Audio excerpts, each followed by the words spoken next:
This one I was doing when I was down. Physical numbers, people thinking of my mind, and the sound.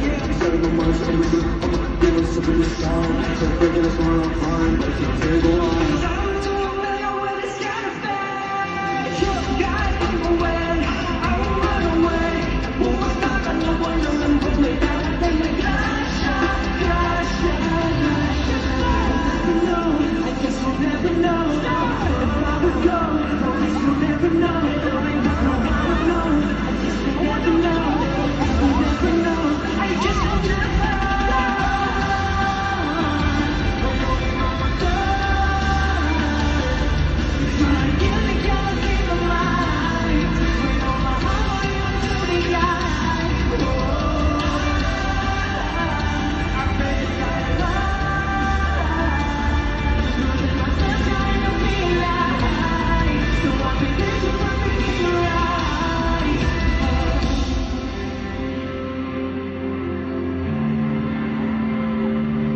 Para sa mga tao, pilit at kinukuha ang kanilang mga kulay.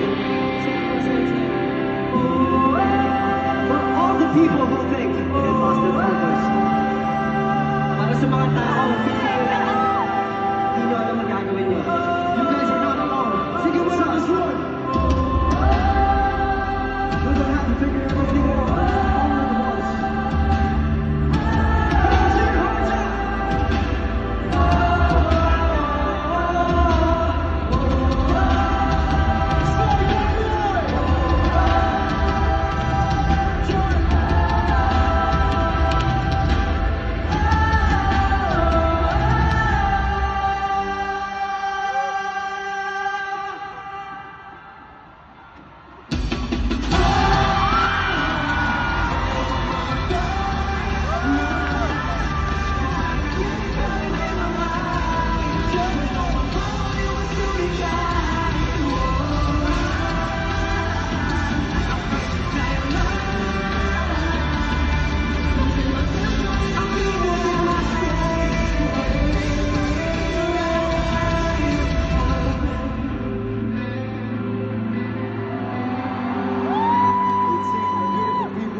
We love you guys so much.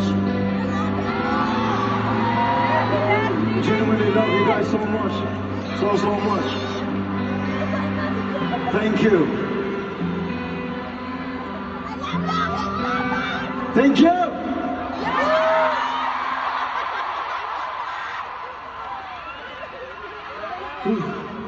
Nagustuhan niyo ba yun?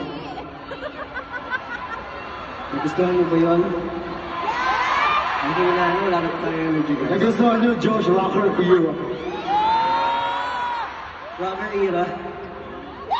So, nagustuhan niyo ba yun? That's what I'm talking about. Yan, ganyan ka lang as dapat. Pero alam namin na syempre lahat tayo may mga pinagdadaanan. And of course, sometimes gusto na natin mag-quit. Gusto na natin iwanan. Or alam niyo, you just wanna escape everything. But remember, you guys are not the only one na nakakaramdam na ganito. Kasi marami rin mga taong pilit na kinukuha ang aming mga passion at kulay. Pero mula nung nakilala namin kayo YouTube, talagang ayaw na namin mag-quit. Pinabalik nyo ang sigla at ang passion namin every time na nakakasama namin kayo at tumutungtong kami sa entablado. Pero, alam niyo, syempre, ano? Tama ka dyan, Josh. And yung 18, sabi ko nga kanina, namin ko, sila yung nagsipin mga mapa natin. Ayun po yung naging gabay namin patungo sa aming mga pangarap, sa ating mga pangarap. Alam ko, ano lang naman, kunwari lang, sakyan nyo na lang ako. Pero, ayun, Ang hopefully, kulit ni we Justin. were able to inspire you guys. And wag na wag kayong susuko sa mga pangarap niyo sa buhay. Kahit na makapangirin kami, dito kami, handa kayong gabayan. So, itong susunod na kami namin, para sa lahat ng mapa.